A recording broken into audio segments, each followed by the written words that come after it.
Do I want to continue playing? Yeah, I'll say yes. Alright. As of Chapter 11, Eliwood becomes the story's main character, Tibbet is still a tactician, and Lyn is nowhere to be found. You'll start your first campaign with Eliwood, then you'll meet his friend Hector, a name important because in red, in Chapter 12, and who knows, you might, which means you will, meet Lyn again. If any of them die, game over. You gotta have all three of them kept alive. Now, if anyone else dies now, unlike Lyn's story, they're dead, that's it. They're done. They're not gonna be here anymore, period.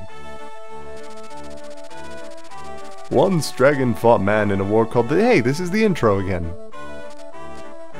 Yeah, we heard about this. Anyway, this is new. These 8 mighty generals brought peace to Eliwood. The continent was divided into nations, and the people enjoyed an easy prosperity. The hero Hartmut settled in the east and founded Bern, famed for its military might. Saint Elmine moved west, and her sacred name flourished among the Ardevins of Etruria. The horseman Hanan's legacy lived on with the nomads in his beloved plains of Sakai. The birthplace of the knight Barragan is now... Oh geez, I just skipped that. Anyway, the berserker Durban's final glory was to create a warriors clan in the Western Isles. The archsage Athos is said to have retired to the barren wasteland of Nabata. The heirs of the champion Roland themselves became the lords of the Lycian League. Eliwood has enjoyed a peace that spans 980 years. How much longer can this peace stand before its foundations begin to crumble? Deep within the Lycian Legion lies Foray, a land that has known no conflict for many generations, but which now finds itself touched by a shadow of unease. Its beloved and benevolent ruler, Lord Elbert, has mysteriously vanished, as have a number of his sworn men, loyal knights who serve at his side. A month has passed without word from the Marquess. Rumors of his death abound. However, the Marquess's son believes his father lives and has vowed to find him. Marquess Foray's son, Eliwood, a red-haired youth who will one day become the finest knight in all of Lycia. Spoilers! His long journey begins here.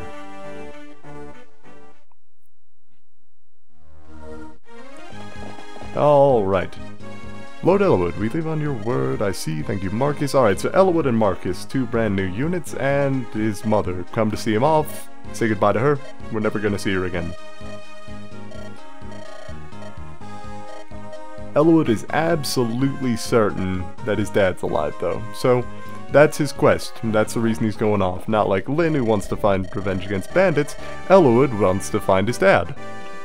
I'm still sure that nothing can go wrong.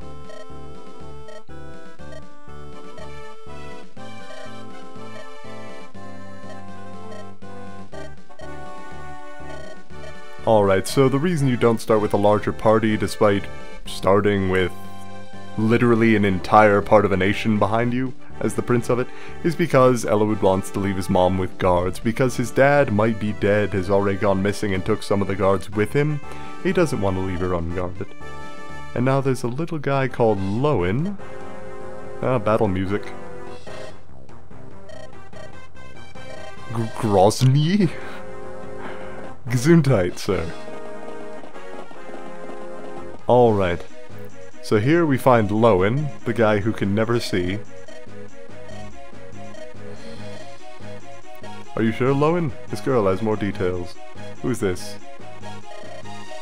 Oh, Rebecca. Oh, we do get a second archer. I forgot about Rebecca entirely. Maybe she'll have some better stat growth than Will did. She has some skill with the bow, which is to say she starts at level 1 with the bow.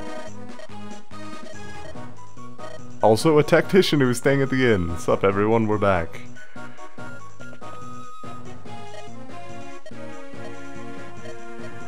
Oh right, we did actually meet Eliwood before though. There you go.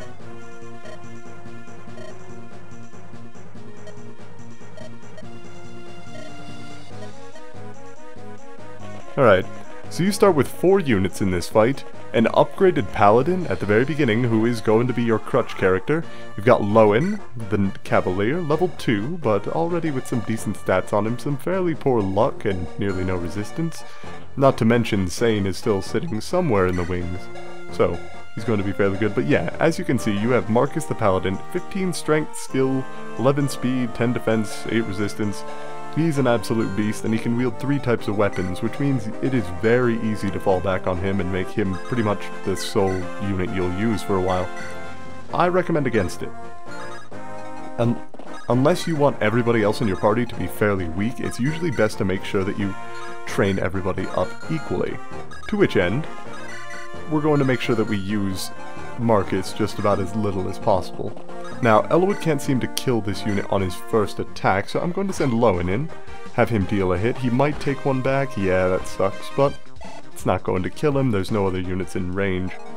Then we're going to have Rebecca further weaken this guy, because she won't be able to kill him, and she will be able to get experience. Well, she did have a 2% chance to crit, but come on. Numbers that aren't in the double digits in the crit field cannot honestly be taken into account reliably in damage calculation. Now, Eliwood starts with a unique item that only he can use, not unlike Lyn did. In his case, it's the rapier. I'm pretty sure that's how it's pronounced. Never been sure about that. Now, here we go. Now, out of the village to the north, 2 guys just appear. Look, Dorcas, can you believe it? And Lord Eliwood's there. So, Dorcas, if you trained him up, you're going to have an incredibly powerful unit in stage 1 of Eliwood's story. Now, if you haven't trained him up like I have, he's going to be incredibly weak. He also comes with Bartray, your second fighter. Now, Bartray is usually a little bit more powerful than Dorcas, but Dorcas starts with an energy ring. So you want to get him over to Eliwood as soon as possible, because, yeah, we're giving that energy ring to... wait a minute. Strength 5, Strength 4. Well, the energy ring doesn't go away immediately. It is tempting to use it right now and get some immediate stat growth for my units. But, on the other hand, I mean... shouldn't I just save it for when we can use it again? Oh, Eliwood can immediately kill this archer, so he's going to go ahead and do that. Not to mention, Eliwood's strength is fairly low at the beginning, as is his... I'm not actually sure whether it's strength or constitution that determines how quickly you attack, but the rapier is the weight of an iron sword while having about the attack of a steel sword and considerably more hit chance and a little bit of crit with it. So, while you can, really hesitant there, use steel swords on Eliwood, it's usually more beneficial to stick with the rapier at the beginning of the game, plus it has 40 uses on it, so it's going to stick with you for quite a while. And now what I'm going to do is I'm actually going to make Marcus our damage tank again, by trading away his only other weapon to Rebecca. There we go. He should be alright now, and now I'm going to have Dorcas visit this village to the north, hopefully get some gear. A dragon shield. Wow. They're really front-loading the stat-boosting items, aren't they? A dragon shield is like an energy ring, except it boosts defense by 2 instead of magic or strength. So it's actually quite useful. Now, if you want to get some extra... He's attacking Eliwood? Alright, your choice. If you want to sell these items, they sell for 4,000 gold apiece. However, I don't recommend it. It's really much better for you to use these items and get permanent stat growth for your units, because, yeah, you may be a little bit short on cash at the beginning of the game, but not too short on cash, and definitely not short enough that you're going to want to sell one of these. So I'm going to send Eliwood out pretty much completely alone against these enemy forces, even if he doesn't kill them, but I do anticipate he's going to kill pretty much all of them. Oh, he's not attacking twice against everyone yet. That was a fast bandit, I guess. Even if he doesn't kill them completely, I can have the rest of my team kind of mop up. So that should be able to work fairly well. Yeah, Rebecca is just so weak at the beginning of the game. But if you can get a really good archer, the ability to attack at range with high power is pretty much unparalleled. He's going to go ahead and rescue Rebecca for now, just because she was within attack range of another unit. And then I'm going to have Lowen take her, go here, and... oh, he can't drop her, can he? Alright then, I'll have Bartray take Rebecca and drop her here. It's a bit convoluted, but it works out. And then I'm just going to have Eliwood use this steel sword, because if he's not attacking twice, there's really no reason to stay with the lighter weapon. Plus, the amount of experience that he's getting from this is just absolutely ludicrous. There we go, another kill for Eliwood. Nearly up to level 3 already. And you do want to level up your lords to 20 as soon as possible, since I can't actually remember when their instant upgrade is, but their upgrade is not an optional item, I don't think. You don't have any option but to upgrade when the time comes. So, with Eliwood, Lyn, and Hector, you want them to be as far along their upgrade path as possible. Maybe it is that they can actually find just an item that lets them upgrade, but I don't... No wait, that's exactly what happens, and you even get to choose which order you get it. Eliwood is storyline progression, but everyone else isn't. Lyn and Hector. So you want to get Eliwood to 20. Hector and Lyn are both by storyline that they're going to upgrade, but everyone else is fair game. What'd I even just say there? I think I lost track of that sentence somewhere. Anyway. If I'm not mistaken, there are going to be reinforcements from the back here, so I'm going to keep Marcus nearby, since he can just tank them all day and let Rebecca get some of the hits. Now, you don't have a healer yet, so you're going to have to rely on forts and on vulneraries to heal yourself. Which obviously is not the best idea, it's not something you want to do, or is it only in the second game that there are reinforcements? Oh well, it doesn't matter. I'll be sending Eliwood out here. He might take... yeah, there's 4 damage. That sucks.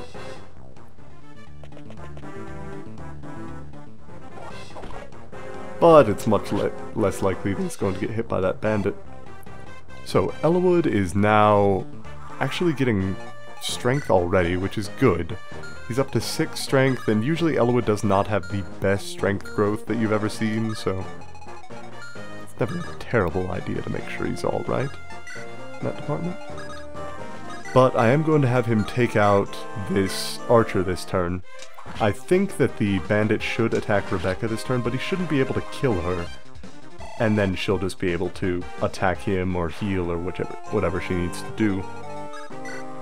And the other bandit should come attack Eliwood and probably die. I think he's fast enough to attack twice against bandits, hopefully. Yep, there it is.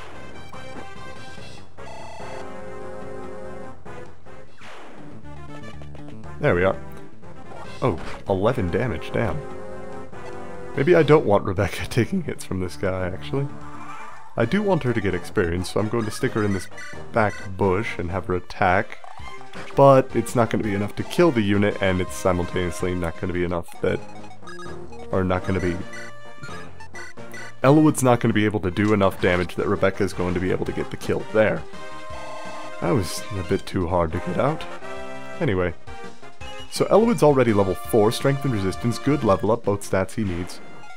And then the boss doesn't have ranged attacks and won't move, so Rebecca is going to just take him out without any fear of counterattack.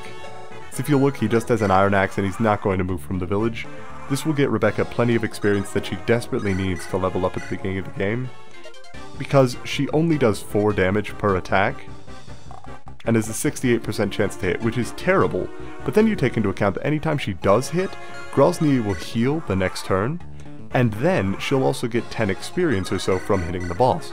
So, honestly, this is going to be a slow process, considering the boss heals 3 HP at a time, so I think I'm just going to cut to when this fight is finished. Yeah, look, oh, 2 HP, he doesn't heal 3, that's good. Helps out a bit, but still not enough. If she ever misses a shot, he heals back to what he was the turn before. 2 steps forward, 1 step back, and all that. So I'll see you all when Rebecca's considerably more powerful. Alright, welcome back everyone. As you may notice, Rebecca is not actually a higher level, and Grozny is actually still healing up his HP at an incredible rate. So what I'm doing is Eliwood's gotten 2 strength level ups in the past 2 levels, so I'm going to go ahead and give Rebecca the strength gems, or the energy ring, since she did not get a strength level up on this last level. But now, with her extra hit chance from her skill level up and the extra damage, she is going to be able to take out Grozny way faster. So it's not going to be quite as tedious, but you're also not going to see me spending literally dozens of turns on the very first stage, so just showing you all what happened there. Let's cut to when the fight's over, shall we? Alright, this is much more like it. She hasn't missed a shot yet, I don't think. So, one more iron bow shot. Hit. Success. Alright, and that should even give her another level, I think. Yep, there we go. Level 3 archer. Just skill. You're turning out a lot like Will right now, Rebecca. I don't want that. Come on, show me some decent level ups and you'll find a place in our party. Don't, and things are going to turn out fairly poorly for all of us. Alright, oh my god, so much for starting out short on cash. God, this game doesn't mess around. Then again, he is a prince, so that makes sense. Alright, so I'm gonna go ahead and buy 2 vulneraries with some of our 10,000 gold. Alright.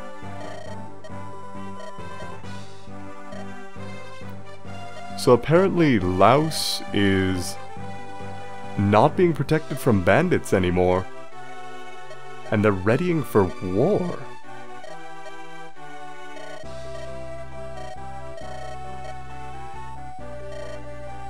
Alright, so we're going to travel to Laos where we might be able to learn more.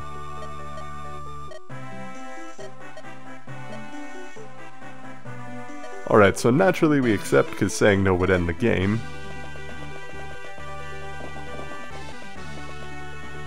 And Rebecca's gonna come with us.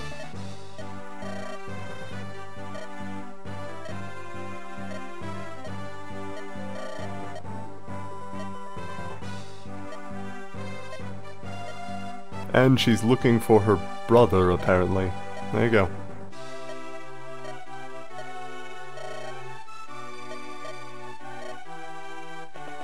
And Rebecca joins our party. So now we've got 2 fighters, Eliwood, a cavalier, and Rebecca, an archer. And Marcus, but nobody likes Marcus. After speaking with the village magistrate, Eliwood and company set their sights on Laos. The road from Ferre to Laos passes through Santa Ruz. Eliwood suspects his missing father must have visited Santa Ruz en route to Ostia. Eliwood arranges a meeting with the local ruling lord to see what he can learn. Alright. Oh, that's some shady music. Oh, and a shady dude, holy crap. Why don't you just wear a sign that says I'm evil? Come on. Golden eyes, purple hood, a little bit of red beneath it.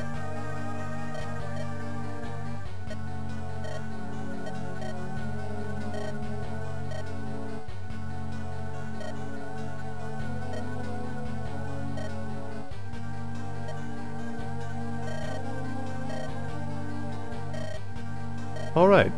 So no, don't worry. He's not gonna harm us. He's gonna scare us with weapons. Oh, and he's all that Ferre has left. Apparently, Dad's dead, and this guy's not even telling us. So that's just great.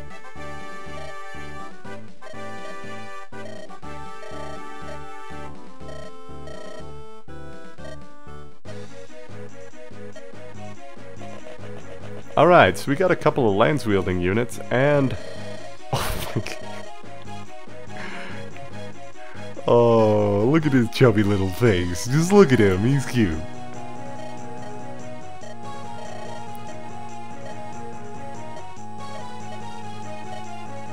Alright, so much for a scratch or 2 will leave no scars. They're looking to kill.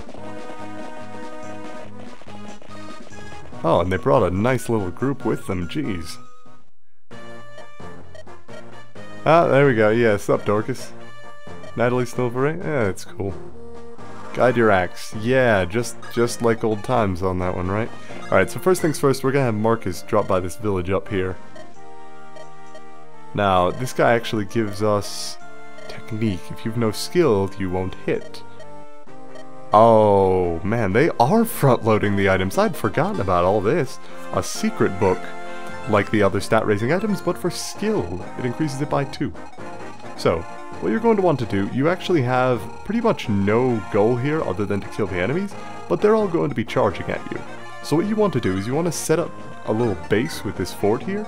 You'll stick Marcus on, say, this house, Eliwood on this fort, and then you'll stick Rebecca right behind Eliwood, and you should be able to hold them all off fairly well. If you really need anything, you can have Lowen go to the store and buy some vulneraries, which I think I'm gonna get 2. It's never a bad idea to have extra vulneraries. And then you're just going to have to hold out for a couple of turns until you can go on the offensive. Why a couple of turns? Because we get reinforcements in a couple of turns.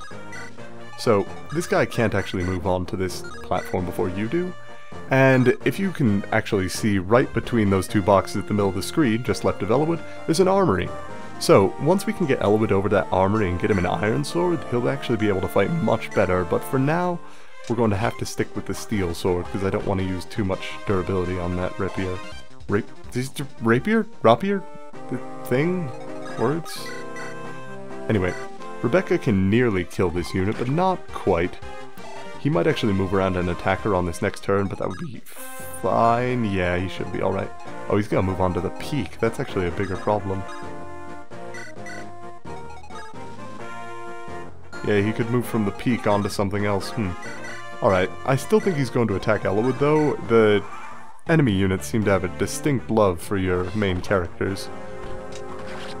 Well, I mean, I suppose they were hired to kill him and none of the other people, so that actually makes sense in a storyline sense. Or from a storyline perspective, I suppose. Alright, now the sword-wielding units are obviously a lot less powerful than the bandits wielding axes, but they are slightly more accurate, so you just have to be a bit careful of that. But with Eliwood on this fort, you should be able to hold them all off fairly well. I'm going to switch to the rapier just to make sure I hit here. And there we are. Eliwood gets another level up, which is great. We want him to get powerful quick, and then we'll just never use him. Skill, luck, and defense, it's alright, but it's no strength. Maybe I should have given him the energy ring. Alright, but I do have that secret book, and like the dragon shield that I have on Dorcas, I'm going to wait to use that. I really don't know who I want to use it on at this point. Alright, now, this is actually notable. The boss will move on this stage. It's the first stage, and one of the few where the boss does move. And that's actually a fairly nice touch. But what this has the side effect of doing is making a bunch of sword and axe-wielding units come down from the mountains over there, and your reinforcements come from the top.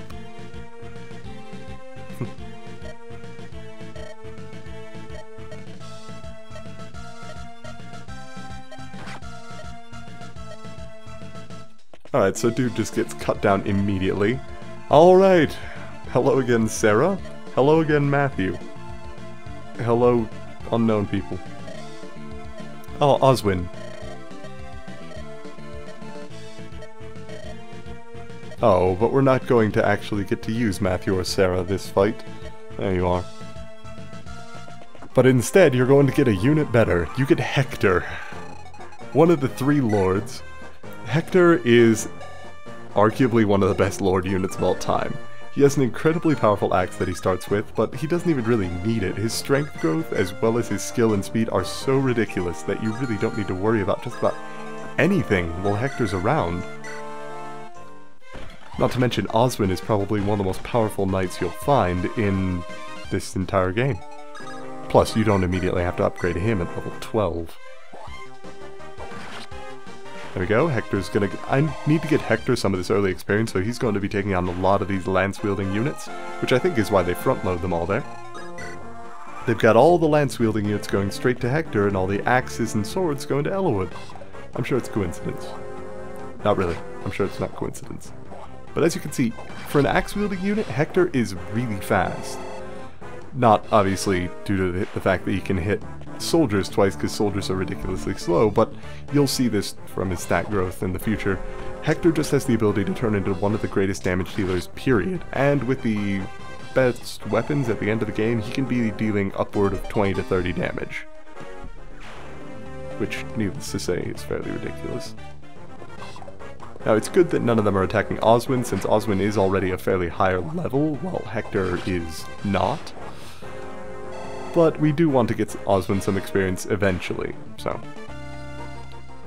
But Hector has enough defenses versus these bandits that he's not going to be taking just about any damage, and he's going to be dealing plenty in return. The only disadvantage to Hector's weapon is that it's the only one he starts with. You need to get him some iron and steel axes post-haste so he can stop using the wolf bale. HP and speed is a pretty mediocre level up, but he'll more than make up for it with his usefulness overall. And as you can see, all these enemies are just coming in immediately. We've got Zagan. Alright. Oscar is a level 9 knight though, and this is what I mean about him being powerful. You don't really need to train Oswin for the first couple of levels, but once everybody else starts to catch up and you need to start leveling Oswin, he'll prove himself an invaluable unit in combat. Now I'm going to stick Rebecca over here by these mountains. The bandit, once he gets over there, will be able to cross, but that's really the only person that's going to be able to cross that mountain is that bandit. Now, the only difficult part at this point is going to be getting Hector and Oswin to that armory so they can buy some things without being accosted by the rest of the units. Because, you need to kill the boss. Oh, crit. Very nice. Get a little bit of audible sharpness with the little ding gleam on the sword there. But yeah, you've got a bunch of units coming in, and then you just need to get probably Oswin, admittedly, because he has enough defenses to make it there easily. You're going to send Oswin down to the armory where you'll buy Eliwood an iron sword, Hector an iron axe, and Rebecca a second bow if you use that one a lot in the first level. And then naturally you can use some of your other units like Bartray that you might not use on a regular basis to store some extra items. We don't have the preparation screen yet, so we have to do all of our item trading during combat, which is pretty unfortunate, but it happens.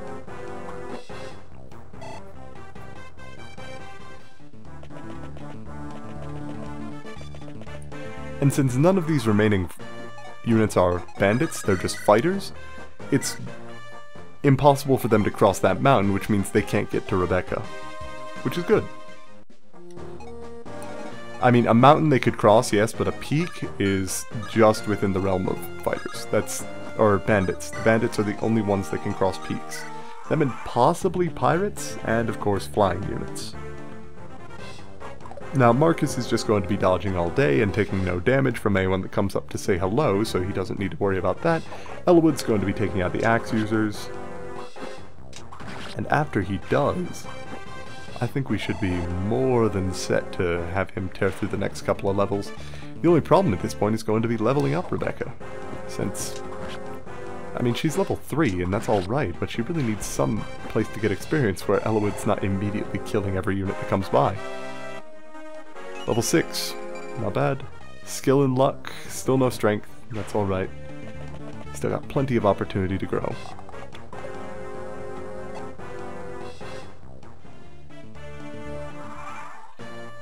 Alright, the boss is not within attack range of Eliwood right now, so I'm free to move him out to attack that bandit there. But that would leave Rebecca completely open to counterattack. So what I think I'm going to do instead is I'm going to leave Eliwood here and just have him attack with a steel sword. We'll take out that bandit, and then I can just send Oswin down to start shopping. And I think we do actually have a caravan now, so if he loads up completely on items, it'll be sent to the caravan. We gotta pick up another sword. Oh, we don't have a merchant to send it to yet. Alright, fair enough. Oh, that's right, the merchant works differently in this game than I'm used to. Alright, this bandit is going to just straight up fight Rebecca, but she's a better archer than he is, considerably, considering the second attack. Which means she's going to pretty easily take him out. I don't think the boss has a ranged attack, and neither does this sword-wielding unit.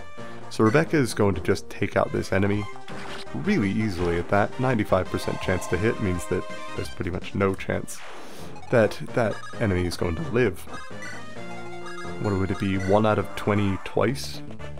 Now, the boss is going to attack Eliwood, but he's not going to really be able to hit him. He has an 18% chance to hit so long as Eliwood is on that fort, which means he is going to be extremely weak to just sword units, and obviously being hit from a distance by Rebecca. 6 damage will give her a level up, hopefully some strength, skill, and speed. Yeah, no, that's great, do that. Level up more like that and you will be a top party member in no time. Alright, but I am going to have Eliwood equip his rapier and just completely tear the boss apart. We've got one more unit on the field, but that's going to be easy enough to kill with Eliwood on their turn. Or on ours, if need be. And he gets yet another level. Hopefully some strength. Come on. Good level up, good level up. No speed, but that's alright. It's not terrible, but it's not great. Oh, he's not going to attack Eliwood. That would be the intelligent thing to do, wouldn't it? Also, if you have Eliwood and Hector meet up somehow, if you have them both move to the middle of the map, there is a little bit of special dialogue that you'd get, but it's nothing that's too exciting. It's just Eliwood going, Hector, why are you here? I'm here because someone's under attack, blah blah blah. Banter on the battlefield. So with Marcus tanking for Rebecca, she's going to be able to get some easy EXP from this sword-wielding unit.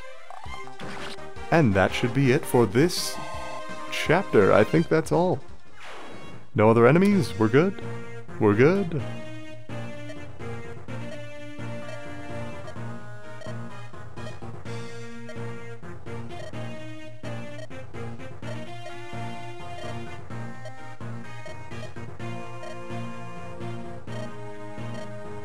So Hector's just coming with because he heard we needed help. Oswin, always a good unit. Been ordered to keep a close eye on him. And Sarah and Matthew.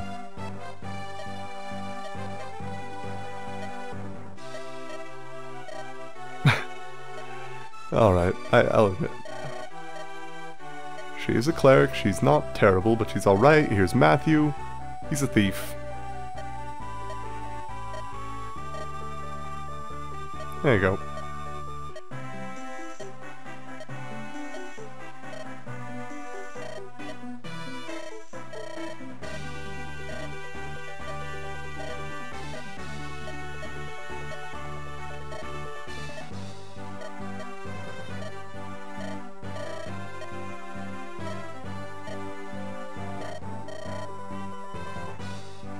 Well, that's no good, but apparently Santa Ruz isn't going to do anything for us.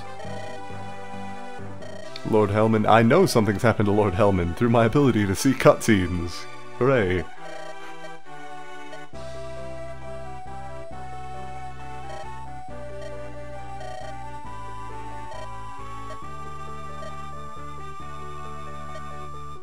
And naturally the old party members are going to say hi. Oh, and yeah, he's a spy for House Ostia. So there you go. Let's skip that cutscene. I don't skip many, but that's worthy of it. Alright, I think we can do one more chapter before the end of the episode here. Eliwood enters Santa Ruz only to be attacked by a strange group.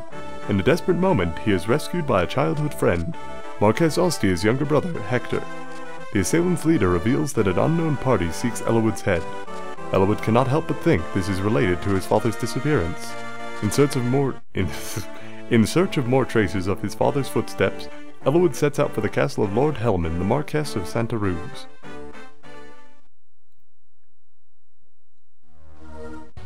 Alright, so Santa Ruz Castle. Oh, wait a minute. I think I remember this level. Effidel. Really? Okay, forget it. He doesn't even need a sign that he's evil. He's got the name. Come on. Then again, maybe that sort of name is normal.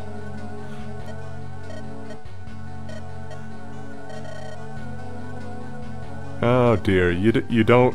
Oh, the Black Fang, I remember them. They were from the secret chapter of Lynn's story. Oh, so he just... You're no longer of any use to me, and dead. Alright then.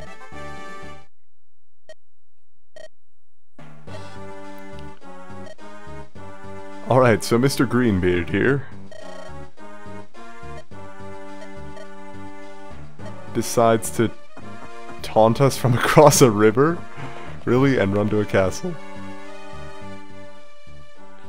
Alright, here we go. Alright, so apparently Mousy Guy from the Bandits from last time decides to, go ahead and help out other people. Now, Mr. Headband looks completely different from everyone else, so naturally he's a recruitable unit.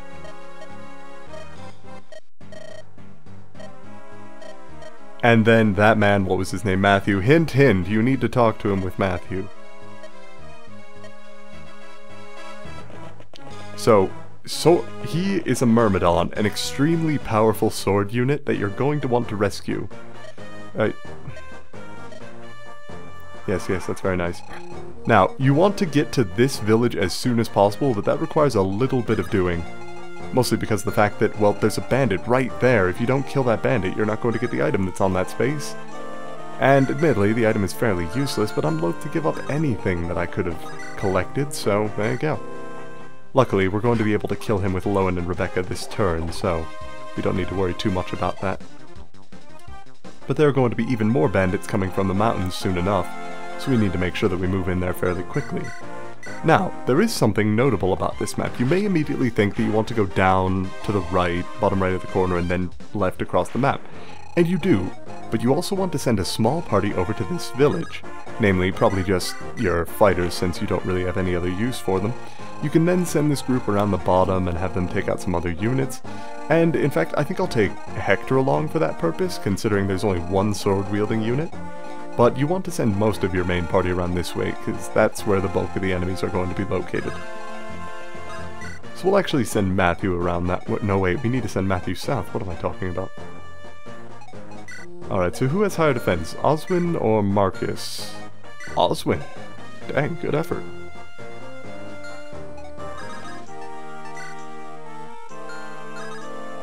I do want Eliwood to trade with Oswin to pick up that iron sword. And then I think that will be good for now. Hector is going to go with this group. I think I'm just going to send Oswin along with this group as well. Simply because the two fighters really aren't much of a fighting force. So keeping them nearby will be helpful. Give him the iron axe though. And then Marcus is going to go around south because he has enough HP to survive. And when I say survive, I do actually mean that something is going to pose a threat to him. It's actually going to be... What is his name? What's that guy's name? I can't remember his name. Shoot. Well, the Myrmidon, whatever his name is, we're going to be just getting that guy... Oh, shoot. Alright, so I left my cleric within range of an archer. She's going to take some damage, but she's not dead, so we're alright. Now, Matthew can actually move on to mountains fairly well. He doesn't have... He has just too little strength. Even with that energy ring, he still isn't quite powerful enough to take units out. Maybe if he had his old... what was it? Anyway. You all know what I'm talking about in a loose sense. So I'm going to have Lowen attack this unit first to weaken it so Rebecca can take him out. And then I can have pretty much anyone take out the archer that attacked Sarah last turn. I think it's going to... Wait, can I have anyone take him out? I don't think anyone's in range, actually. Oh well, that'll happen.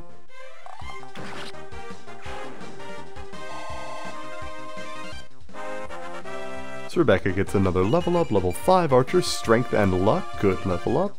Still a bit squishy, but that's to be expected, you're an archer. Use a vulnerary to heal Sarah back up, because for some reason healing stabs can't be used on the first unit. I'm not going to move Marcus far enough that Sarah can be attacked, because that would be dumb, but I'm going to go ahead and move Hector across. We want to visit this village in the top left, because it's extremely to your benefit to visit this village, put it that way. Matthew, he's on a mountain and he's a thief, so there's pretty much no chance that he's going to get hit there. I'm thinking of giving him Eliwood's steel sword, though. Because, after all, he does attack much faster than Eliwood, and Eliwood has his rapier if he absolutely needs it. So I think I am going to give the steel sword to Matthew. He's fast enough to attack twice with it just about all times. And it's just something he really does need. Also, Lowen's going to go ahead and give him a vulnerary, not Eliwood. Oh, I mismanaged my movement. Oh well. So, one of the good things about the Myrmidon down there, I still don't know his name. Oh. Some very explosive magic, hide it on the ground, and when an enemy steps on it, kaboom. Now, it is a mine. And it's a bit of a weird item, one I never really use. It damages units that step on it, sure, but it's not really that useful. There is, however, a massive bug with the mine. If a unit steps on a mine and takes damage from it, and then you immediately turn off the Game Boy Advance, I don't think this works in an emulator, it has to be a Game Boy. You immediately turn off the Game Boy Advance, the unit will, when the game reloads, be under your control, and you will be able to do the entire enemy turn. You can make them all drop their weapons, you can make them run onto dumb places, you can do pretty much whatever you want with it. But the bottom line is that you can essentially control the enemy team for a turn, and that can be extremely helpful. Bartray's going to nearly kill this snag here, but we need to get Oswin in position to take up that bridge. And then Hector will visit this village, where we see a dude with a ridiculous stash, saying that he needs to leave for Kaylin. And he drops something, a torch. What use could we have for a torch? It's not nighttime. Not really much going on. So I'm going to go ahead and move Rebecca over here. I want to start getting my units in position to move in and get... You know, I really need to learn his name. His name is Guy. Alright, so that guy is actually Guy. There you go. Really? You couldn't think up a better name than Guy. Whatever. Forget it. Now, Guy doesn't move until someone is within his attack range. As soon as someone gets within his attack range, though, he will immediately move at that person. Now, normally, a level 3 Myrmidon is not going to be dangerous, but he has weapon level C and a killing edge. Killing edges have a natural 30% crit on them, as well as 9 strength, which means that he has a 15 damage attack, as well as most likely the ability to attack twice unless you send a quick unit against him, and a, 35% base crit chance, which is lowered by 1 point for every point of luck you have. So if I send Marcus up against him, he'll only have a 27% crit chance and he won't be able to attack twice, so Marcus will survive. But if you try to move Matthew within range of him, he will attack Matthew immediately. It doesn't matter if he was the one that saved his life or whatever he said, he will attack and kill him, and then you'll have to kill Guy and you'll never recruit your first Myrmidon, which is obviously a bad idea.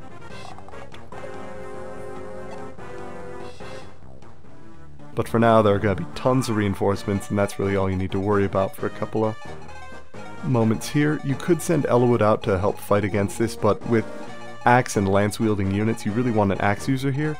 It may have been a better idea to send Hector, but the bottom line is that you can actually lure out a lot of these enemies using Marcus, and then just kind of stick the rest of your party in back here. If they can't attack your main party, they'll attack Marcus, which will draw them in range there, but if they can attack any of your main party, they'll do so. So what I'm going to do is I'm going to stick Rebecca in the back here, because they will attack her, given the chance. And I'm going to equip a sword on Lowen, because I'm more scared of these bandits than I am the lance-wielding knights. Bartray's going to kill that snag there. He's a lumberjack, and he's okay. And then we just have the bandit here. We do have an armory, which hopefully has some decent weapons for us to purchase. But he just cannot do anything to Oswin, meanwhile Oswin could do quite a bit to him. His low speed does mean that units with extremely high speed, like those fighters there, will be attacking him most of the time, but that's really not too much a concern because Oswin has such ludicrous defense that it doesn't matter. And as you can see, since Marcus won't attack back, they will be attacking him, unless they think they can kill a unit in a single turn. Or they think that they have a chance to hit when they obviously don't, because it's Matthew. And then they'll attack Rebecca, because they prefer to use ranged attacks on weak units, but she has a bow and he has a hand axe, and she's in a forest. She's really not going to be getting hit. Now this is probably the most difficult part of the level, is just fending off, I think, 2 full waves of reinforcements here. But once you've fended off the reinforcements, it becomes a little bit of a cakewalk. You just want to make sure, do not move within Guy's range during this time. You move within Guy's range, you're going to have a really, really bad time. If you don't move within Guy's range, you're fine. Or if you want to make a really risky play, considering there are already 7 enemies here, you could move Marcus within range of Guy, have Guy drawn out, have Matt talk to him, and then use Guy to attack that turn.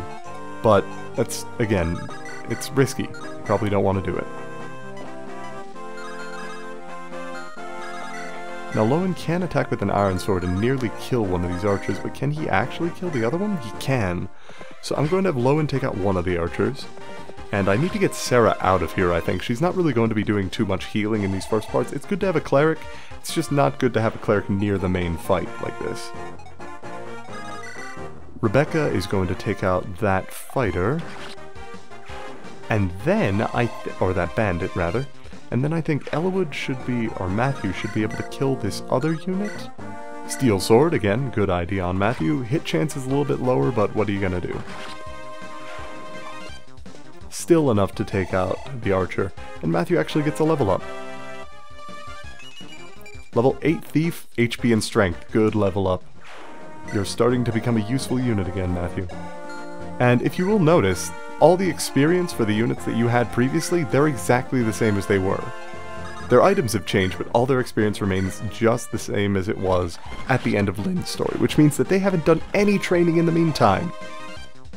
Which means that they've been incredibly lazy, but I suppose it has been a time of peace and blah blah, nobody's really fighting.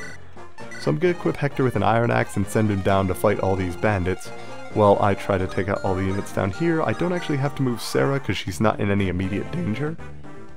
But I might want to keep an eye on Matt here. Though I think he might be able to just kill this soldier. Oh, naturally. One of the most skillful classes in the game, and he misses instead. Oh well. You win some, you lose some. The random number god truly is a chaotic entity.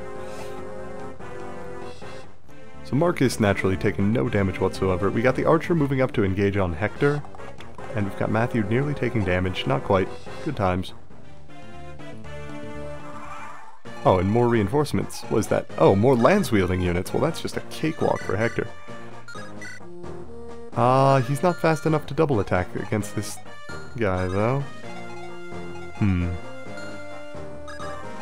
What I think I'm going to do is I'm going to have Hector really quickly visit the armory. He's going to buy a hand axe, because it's never really a bad idea to carry a hand axe on you.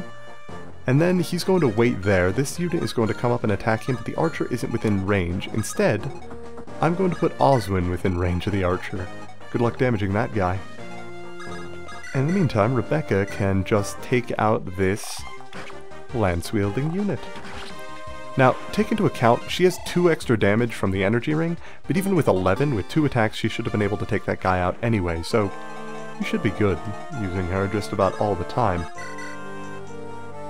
Eliwood is going to take out this soldier, since even with an iron sword, soldiers are some of the weakest units in this game, and really don't have any use besides just being fodder for your units to level up. Now Matthew is going to land some solid hits on this guy, hopefully. If not, I can rescue him with Marcus. No, I'm not going to have to. Good. And now there's only 1 unit left. He really can't kill anyone right now. And Hector's going to get to take out a bunch of units up top.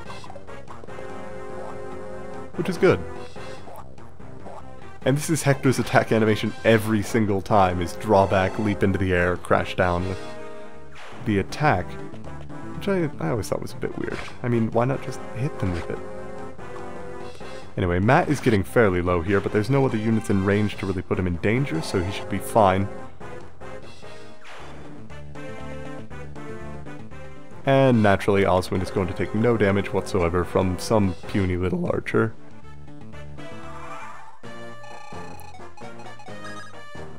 Now, I could have Hector go over there and attack the archer, and indeed I probably will in time. But first, I'm going to have Oswin go up and attack him with an iron lance. Extremely damaging, quite good for him. Where can these guys attack? Can they attack that spot with Hector? No, so that's actually fairly safe. I could attack with a hand axe, but I think I'm just going to equip the iron axe. Now, if you may notice, Hector doesn't have much skill, and that's really his downfall. He only has a hit percent chance of 84 base, so any avoid is going against him. In this case, soldiers don't have any avoid chance at all, so he should be fine, but once you start to get to units later in the game, unless you get him some skill, he's going to be having a little bit of trouble. But that's easy enough, we've got a skill book. So I'm going to have Marcus stand here to draw out his fire, that being Guy's fire, since it's about time to recruit him. And then Marcus just has to survive, which will be easy enough considering he's in second tier unit and Guy is, while he has a killing edge, is not that powerful. Now Archer actually goes back and uses a vulnerary. There we go. As you can see, Marcus is an upgraded unit and Guy still has a 27% chance to crit for 5 damage.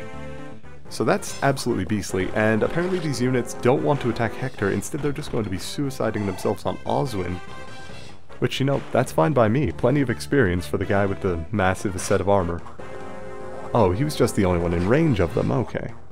Hector gets 2 attacks against him with an Iron Axe because he's extremely slow, and the extra hit percent chance goes to 99 since he gets 10 extra for having an advantage in the weapon triangle. HP, strength, and defense, good level ups, he's extremely powerful, he's extremely tanky, he's just not too skilled. Which means we need to give him that skill book from Marcus pretty soon here. But now, he should still be able to kill... Fine, Wolfbale it is. Kill this Archer. There we go. And then it's time to recruit Guy, because if I forget about him, he'll move and kill one of my units this next turn. So you could attack, or steal, or better yet, just talk to him.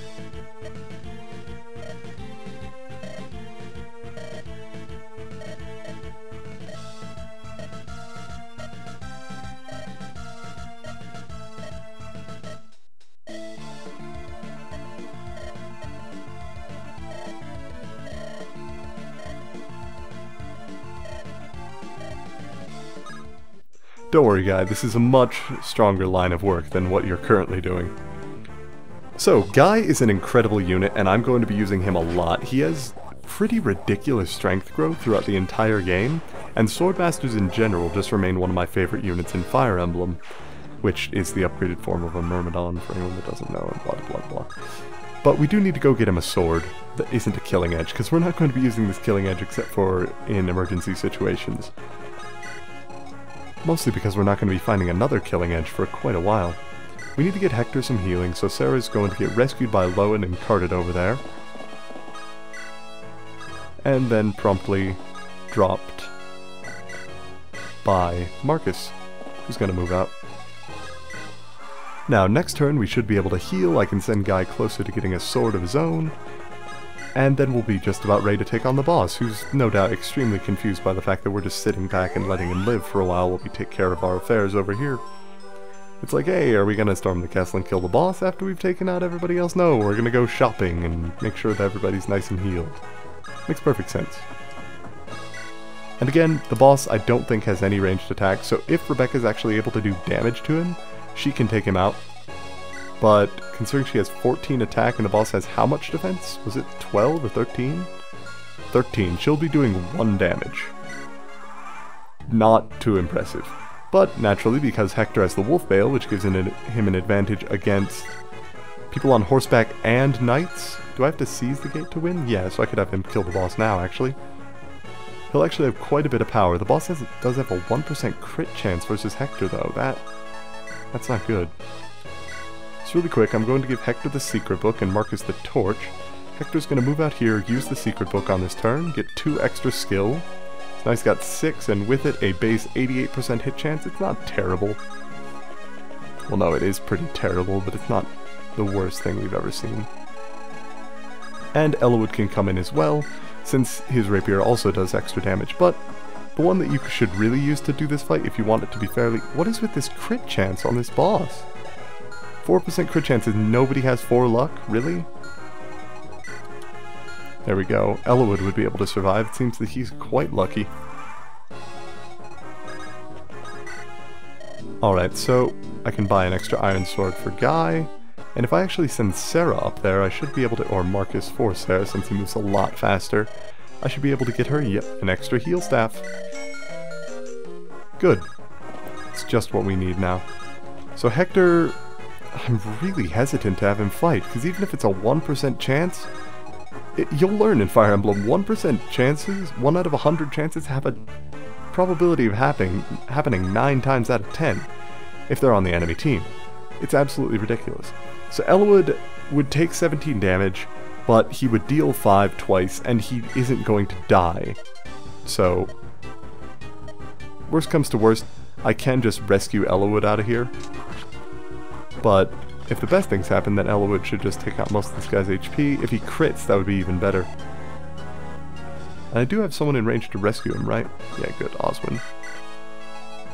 And Hector can take Eliwood, drop him, and Sarah can go heal him. It's a pretty effective method. But of course Sarah still isn't the best at magic, so only healed up to 19 health. Which means we do that one more time with the boss, Eliwood's going to actually have to take a turn off, giving the boss time to heal. But it's better than sending someone who has crit chance against him. Alright. Plus, more experience for Eliwood is never a bad thing. There we go. An extra level up for him, hopefully some extra strength, skill, HP, defense. Exactly what I asked for! I should have just asked for every stat instead. Oh, that would have been great. Oh man, okay, so that was actually really quite something. I don't normally get exactly what I want, but that's a good situation of that exactly happening. Cool. So now, if we heal Eliwood at the beginning of this turn, he should actually be able to take out the boss. And considering his new stats, it should be a little bit easier for him, and he shouldn't die while doing it. So, Eliwood, go ahead and take out the boss here.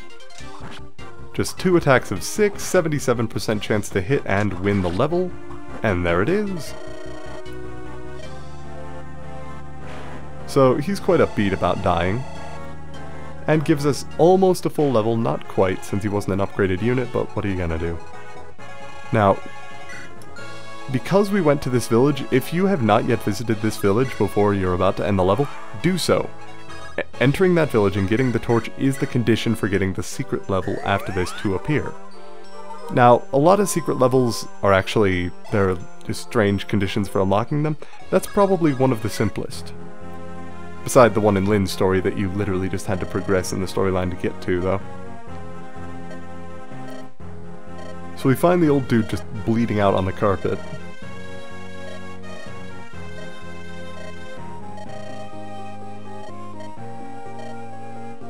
And apparently Marquess Laus is the key to everything.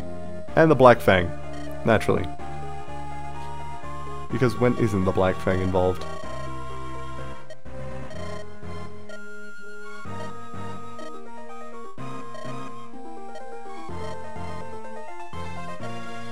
Oh, and random mustached servant dude. Comes on in.